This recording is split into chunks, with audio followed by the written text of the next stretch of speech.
മാനഫെസ്റ്റിംഗ് നോളജിലേക്ക് എല്ലാവർക്കും സ്വാഗതം. എന്റെ പേര് അശ്വന്ത് എന്നാണ്. ഇന്ന് നമ്മൾ മലയാളത്തിലെ കുറച്ച് പ്രീവിയസ് ഇയർ ക്വസ്റ്റ്യൻ ആണ് നോക്കാൻ പോകുന്നത്. അപ്പൊ നമുക്ക് നേരെ എന്താണ് ക്വസ്റ്റ്യനിലേക്ക് പോകാം.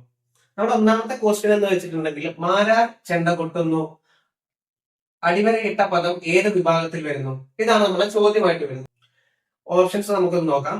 ഓപ്ഷൻ എ അലിംഗ ബഹുവചനം, ഓപ്ഷൻ ബി സലിംഗ ബഹുവചനം, ഓപ്ഷൻ സി ബഹുവചനം, ഓപ്ഷൻ ഡി പൂജക ബഹുവചനം.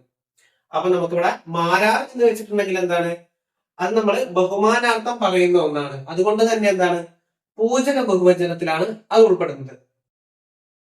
വൈദ്യർ, സ്വാമികൾ, ദീക്ഷിതർ,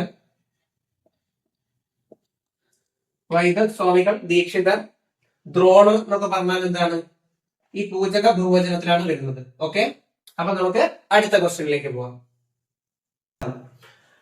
വിഷം എന്ന പദത്തിന് സമാനമല്ലാത്ത പദം ഏത് എന്നുള്ളതാണ് നമ്മളുടെ ചോദ്യം. അപ്പൊ നമുക്ക് ഓപ്ഷൻസ് നോക്കാം. വായസം, ഗരദം, ക്ഷേളം, ഗരളം. അപ്പൊ ഗരദം എന്ന് വെച്ചിട്ടുണ്ടെങ്കിൽ എന്താണ്, വിഷം എന്നുള്ളതിന് സമാനമായിട്ടുള്ള പദമാണ്. ക്ഷേളം എന്ന് വെച്ചാൽ എന്താണ്, വിഷമാണ്.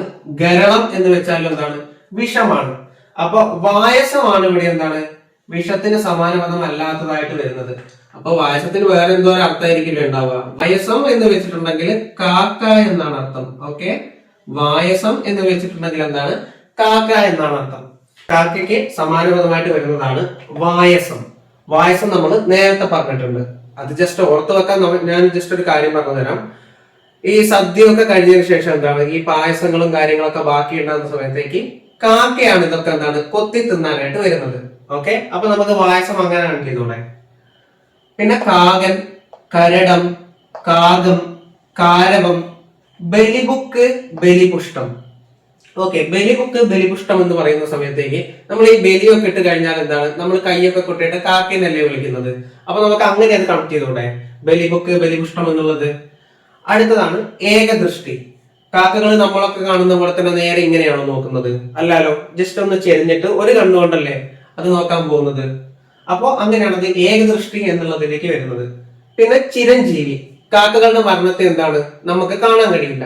അതുകൊണ്ട് കാക്കയുടെ എന്താണ്, ചിരഞ്ജീവി എന്നുള്ളൊരു കാര്യത്തിലും കൂടെ നമുക്ക് സമാന പദമായിട്ട് വരുന്നുണ്ട്. അപ്പൊ നമുക്ക് അടുത്ത ക്വസ്റ്റ്യനിലേക്ക് പോകാം.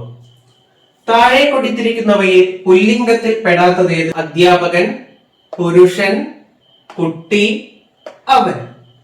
അപ്പൊ നമുക്ക് ഇതിൽ കണ്ടാൽ തന്നെ നമുക്ക് ഇത് പെട്ടെന്ന് മനസ്സിലാവും. കാരണം അധ്യാപകൻ എന്നുള്ളത് എന്താണ്, ഒരാളാണ്. അപ്പൊ അതെന്താണ്, പുല്ലിംഗത്തെയാണ് സൂചിപ്പിക്കുന്നത്.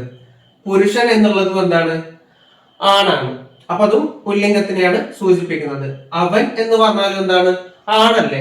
അപ്പൊ അതും പുല്ലിംഗത്തിനെയാണ് സൂചിപ്പിക്കുന്നത്. പക്ഷെ ഇവിടെ കുട്ടി എന്നുള്ളത് എന്താണ്, കുട്ടി എന്നത് ഇവിടെ ആൺകുട്ടിയാവാം അല്ലെങ്കിൽ എന്താണ്, പെൺകുട്ടിയാവാം.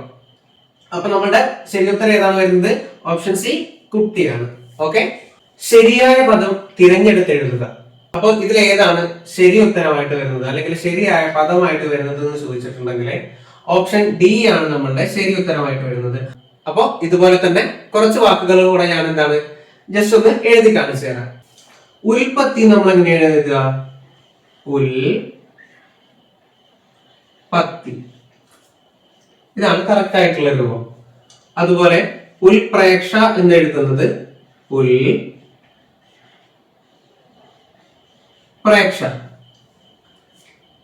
ഉത്കൃഷ്ടം എന്നെങ്ങനെ എഴുതുക? ഉത്കൃഷ്ടം എന്ന് എഴുതുന്നത് ഉത്കൃഷ്ടം. ഓക്കെ, അപ്പൊ നമുക്ക് അടുത്ത ചോദ്യത്തിലേക്ക് പോവാം. അണിഞ്ഞൊരുങ്ങി നടക്കുന്നവൻ എന്ന അർത്ഥം ലഭിക്കുന്ന പ്രയോഗ ശൈലി ഏത് എന്നുള്ളതാണ് നമ്മളുടെ ചോദ്യം. ഓപ്ഷൻസ് നോക്കാം. ആനച്ചന്തം, ആഷാഢഭൂതി, അഴകിയ രാവണൻ, ആപാദചൂടം. അപ്പൊ ഇതിൽ ഏതാണ് വരിക? ആനച്ചന്തം എന്ന് വെച്ചാൽ എന്താണ്? ആനച്ചന്തം എന്ന് വെച്ചിട്ടുണ്ടെങ്കിൽ ആകെക്കൂടെയുള്ള ഭംഗി എന്നുള്ളതാണ് അതിന്റെ അർത്ഥം വരുന്നത്. അപ്പൊ അതല്ല. ആഷാഢഭൂതി എന്ന് വെച്ചാൽ എന്താണ്?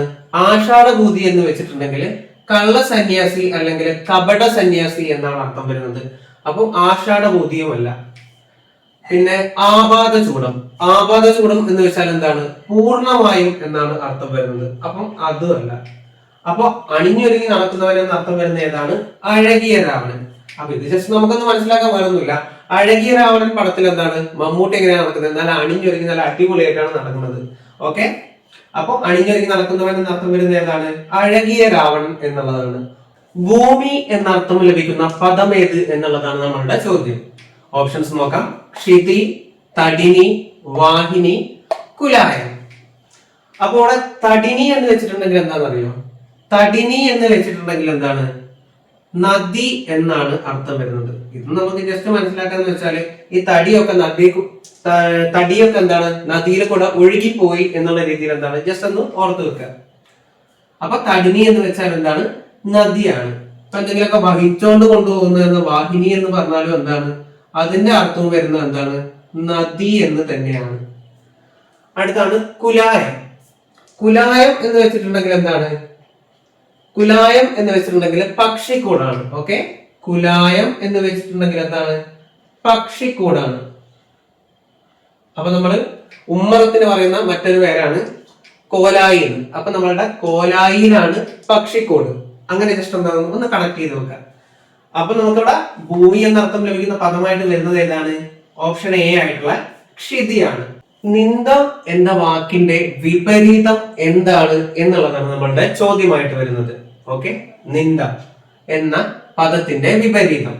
ഓപ്ഷൻസ് നോക്കാം. നന്ദി, അനിന്ദ, അധമം, സ്തുതി.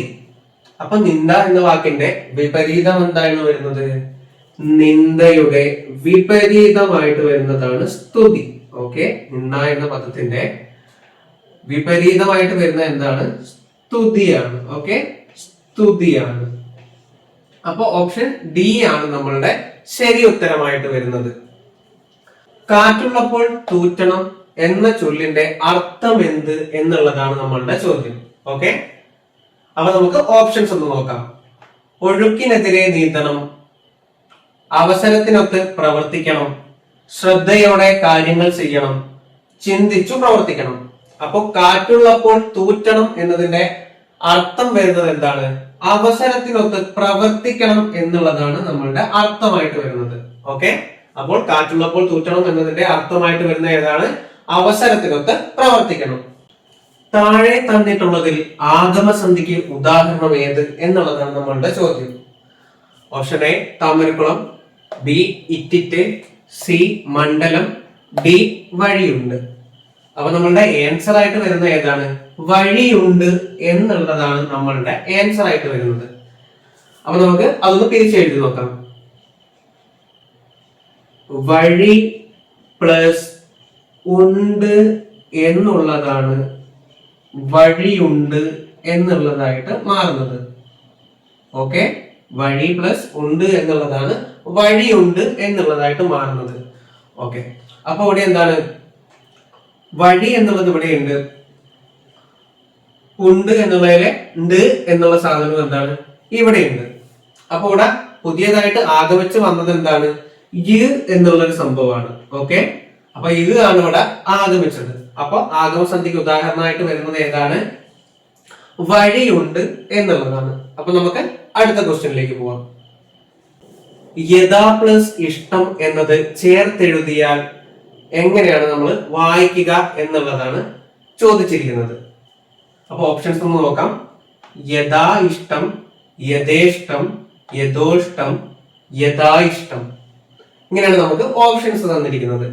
അപ്പോ യഥാ പ്ലസ് ഇഷ്ടം എന്നുള്ളത് ചേർത്ത് എഴുതിയാൽ നമുക്ക് എന്താണ് വായിക്കാൻ പറ്റുക? യഥാ പ്ലസ് ഇഷ്ടം എന്നത് ചേർത്ത് എഴുതിയാൽ നമ്മൾ യഥേഷ്ടം എന്നാണ് വായിക്കുക. ഓക്കെ, യഥേഷ്ടം എന്നാണ് നമ്മൾ വായിക്കുക. അപ്പൊ യഥേഷ്ടം എന്ന് വരുന്നത് ഏതാണ് ഓപ്ഷൻസ്? ഓപ്ഷൻ ബി ആണ് വരുന്നത്. അപ്പൊ ഓപ്ഷൻ ബി ആണ് നമ്മളുടെ ശരി ഉത്തരമായിട്ട് വരുന്നത്. നമ്മളിപ്പോ വൈൻഡപ്പിലേക്ക് കിടക്കുകയാണ്. നിങ്ങൾക്ക് ഈ ഒരു ക്ലാസ് ഇഷ്ടപ്പെട്ടിട്ടുണ്ടാവുമെന്ന് വിചാരിക്കുന്നു. നിങ്ങളുടെ അഭിപ്രായങ്ങളും ഡൗട്ടുകളും കാര്യങ്ങളൊക്കെ എന്താണ് കമന്റ് ബോക്സിൽ അറിയിക്കുക. പിന്നെ നമ്മളുടെ ചാനൽ ലൈക്ക് ചെയ്യുക, കമന്റ് ചെയ്യുക, സബ്സ്ക്രൈബ് ചെയ്യുക. Okay, thank you.